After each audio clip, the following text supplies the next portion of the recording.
Thank you. The floor is yours. Thank you so much for the introduction, and thank you for the organizer regarding this 3 days event. So my objective is really to answer to the question regarding what is the role of a non-for-profit organization, and I think the best way to do it is to explain what we are doing within GARDP as a non-for-profit organization. First, I would say I will not go through all the details here, but we all know that we have this global health crisis. It has been well explained during the last 3 days. We are nevertheless losing this race, that's clear, and we really need some innovation. Innovation in terms of product, and it has been discussed intensively, but also innovation in terms of business model. We need to work differently and to bring new players as GARDP, which is a non-for-profit organization, a PDP, Product Development Partnership, in order really to find a way to tackle this issue.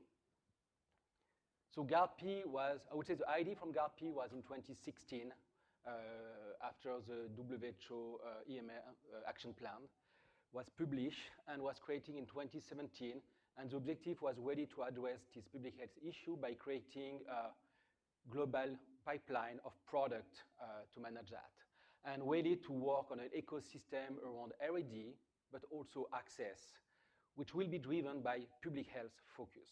And that's one of the main differences regarding GARDP. Our objective and everything we are doing is driven by public health focus and not at all profit. Our objective is really to work with partners to accelerate the development of antibiotics treatment, either new product, old product, but also what is very clear is to facilitate access of such product in countries in need, and that's all the complexity. Just to give you some ideas regarding the different program and why we are working on the program. So yesterday there was a talk regarding sepsis and neonatal sepsis. Yes, there is a big issue. Right now, the WHO recommendation is ampicillin and gentamicin. We know that there is some huge resistance. We need to find some new solution. And one of the complexity of the physician is they don't have enough data in order to decide what to do. So that's one of our focus is really to tackle that, to work on neonatal sepsis, to bring some new antibiotics treatment, in fact, to be able to repurpose all generic product, fosfomycin, flumoxef, amikacin, and ready to generate enough data in order to facilitate change of treatment guideline and to support the physician at the country level. We're also working on serious bacterial infections, so looking at the WHO priority pathogen list, everything linked to, I would say, all carbapenem-resistant pathogen, but ready to be able to develop, to support the different companies to bring this product first at the US FDA level, but our focus will be how to bring this product in other countries. Yesterday, someone said, we need cefiderocol in India. Yes, I know, we are working on it intensively. It's not so easy, but we are working on it. Last topic, sexually transmitted infection, which is also on WHO priority pathogen list, Neisseria gonorrhea. 82 million cases per year. Standard of care right now, it's ceftriaxone. There is some emergence of resistance. What is after? Nothing. There is a few products which are in development. In fact, 2 products in phase 3. One with GARDP, the other one with GSK, gepotidacin. Our product is zoliflodacin. But the problem is how to bring this product in some countries in LMICs. We have, I would say, 3 months ago, there was some outbreak in Cambodia regarding resistant gonorrhea. There is no product. So we need to find a way to accelerate the process. So that's where we are, GARDP. And I just try to give an understanding of what is GARDP and what is our positioning. We spent, I would say, the last 5 years ready to develop this kind of R&D ecosystem with all the different players. The Joint Program Initiative on Antimicrobial Resistance, CARBEX, EMR Action Fund, and our objective is ready to focus on the late-stage clinical development. So ready to support all the different companies to generate appropriate data in order to ensure the product will be approved, but also will be used in the right way in the different countries, but also to support access. Access through GARDP or access through Secure, and I will give you a few words just after regarding Secure. But access is a really key complex topic. There is a lot of barriers. Being able to bring a new product in some countries like Sub-Saharan Africa, Uganda, for example, or Kenya, there is a lot of complexity regarding regulatory activities, regarding having the good data, regarding awareness, and we need to be able to tackle all this kind of complexity quite urgently. So our objective is really to find a way to ensure that product will be available, affordable, and appropriately used. Stewardship is key for everybody, but we need to develop the right program at the country level in order to ensure that the product will be used in the right way. And our objective is really to develop this ecosystem, antimicrobial resistance ecosystem around access. We cannot do it by ourselves, so our objective is to work with partners. We are discussing with ICARS. Yes, there was a presentation from ICARS yesterday. We are working with them to be able to be active at the country level. We are working with some international procurement agency like UNICEF for pediatric indication, PAHO in LATAM region, but also GDF, Global Drug Facility, to see how we can use all their stockpiling, rotating activities, but also all their food procurement activities to show that there is something to do, there is some value in order to motivate the manufacturer to be more active in such area, and also to manage all the distribution and the logistic aspect. And as I said, we are currently, so that's our portfolio. In fact, some people ask me, okay, are you working on new chemical entities? Yes, we are working on new chemical entities. And the way that we developed the portfolio was really to work with a company to de-risk part of the clinical activities, part of the pharmaceutical development, so the manufacturing activities, formulation activities, and in exchange to obtain some manufacturing right and commercialization right in a lot of LMICs. All countries that nobody wants to tackle because it's so complex. So that's what we have right now. Shionogi, the product is already approved, so we have, I would say, the responsibility to bring this product in 135 countries. India, it's part of the wave 1 countries, so we are working actively in order to do that. We already signed a contract with a sub-licensing manufacturing agreement with a manufacturer in India in order to be able to manufacture a generic version of cefiderocol, and our objective after the tech transfer is really to bring the product in India. We are working on venatorics. We are waiting, as Martin, the news in February regarding the fact that the product will be approved in the US.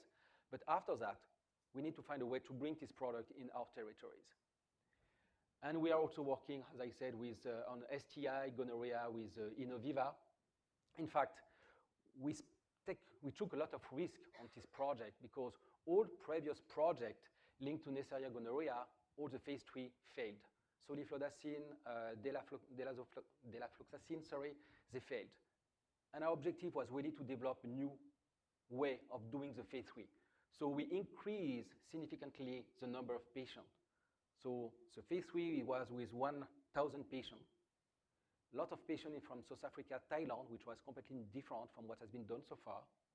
We are expecting the top-line data tomorrow to be positive, just to show the value of what we have done. So cross the fingers that everything will be okay, because if not, everybody will say, okay, why are you doing that? And we also are working on generic product, as I said previously, really to be able to repurpose and really to focus on neonatal sepsis. But here, getting secure, that's something that I want to mention.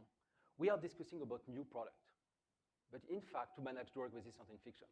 But when you discuss with a lot of different countries, they don't care about new product. They just want to have access to generic product, to first-line antibiotic treatment, because they don't have access to such antibiotics. And it doesn't make sense for them to have access to a new product if they don't have access to, I would say, first-line treatment. So the objective is also here to find some solution to bring a portfolio of product to manage bacterial infection first, and after drug-resistant bacterial infection. And being able to develop this portfolio, we are trying to do it with the support of WHO in order really to develop all the different interventions at the country level in order to reach this objective. We'll just accelerate a little. When we developed GARP in 2017, India was really our key focus. We said yesterday that there is a huge burden regarding antimicrobial resistance in India, and for us, it's a key priority. So we already work in this kind of partnership regarding India and Switzerland since the beginning. We have done a lot of different activities. We have done a global neonatal observational study with, I would say there was more than 3,000 patients in 10 different countries. We have done different workshops with ICMR in order really to work on the regulatory aspect, because we know all the complexity of the regulatory, how to align US FDA, EMA, but also the situation in India. We also are working with CCAMP. We are working with ICMR quite closely. And also we are working with different companies. So we are working with Bugworks. We've seen MOU a few years ago, a term sheet this year. Our objective is to continue the discussion. We are working with Dr. Reddy's and Origin, manufacturer, sister company of Dr. Reddy, regarding how to develop, to manufacture the product, to optimize the cost of goods. But also we are working with Orchid now based on the sub-licensing manufacturing agreement. And Orchid is a key player for us, having a huge competency regarding cephalosporin product and the manufacturing of cephalosporin product. But we need to continue to work on different projects. So that's a list of the different projects we are currently doing. So we are launching the observational study here, and we are working on different sites in India. So already 45 patients was enrolled regarding this observational study. We are going to launch a NeoCep study in different sites in India next year, I think. We are working on different access activities in order to ensure that everything will be ready for at least cephalosporin, but also other products that we have in our portfolio. And we are working also on BD activities, business development activities, manufacturing activities, but also commercialization, because we need some partner at the country level. We need someone being the market authorization holder. So we need some companies to work at the country level. So we need to develop this kind of way of working with such partner. But so that's my presentation, and regarding the advantage. For me, there is a lot of advantage regarding a non-for-profit organization. We can develop our priorities mainly based on the public health need. So that's what we have done so far. And to be honest with you, it was really hard sometimes to explain why we are doing that. Because some people were saying, that's so complex. Why do you want to tackle this kind of issue? For example, we are working on Flumoxef. It's a good product, but the product is only available in 4 countries worldwide. It's a product developed 40 years ago. Nobody cares about this product. So we need to find a way to bring this product in the different countries. It will be quite complex, but we have to do it. We can develop, I would say, we can focus on different populations. There is not a lot of activities regarding children and babies and neonates, as discussed yesterday.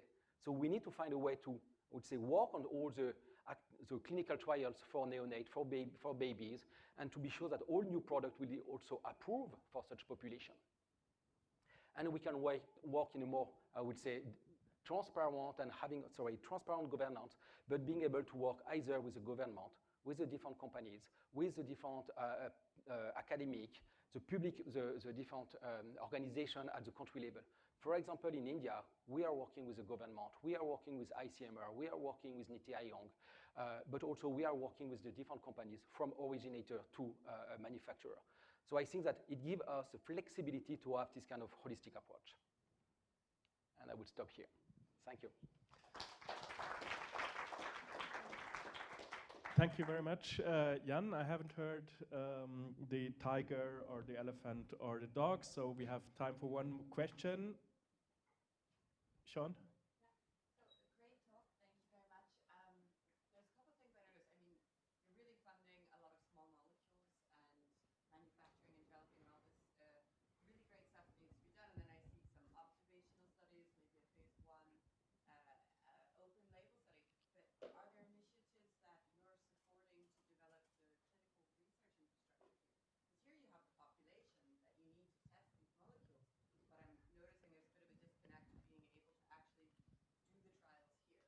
So here, we are not a founder, so maybe I should highlight this point. We are more a doer. So we are doing the study with the support of CRO, of course, but we are doing the study. So we have some clinical trial manager at the country level working intensively with us first. And we are developing this kind of network of clinical trials site. We are working also with, it's a network developed by Wellcome Trust in Singapore. Someone can help me? Thank you. So we are working also with Advanced ID just to see how we can complete with the network. But we are working with ICMR in order to develop the network here in India.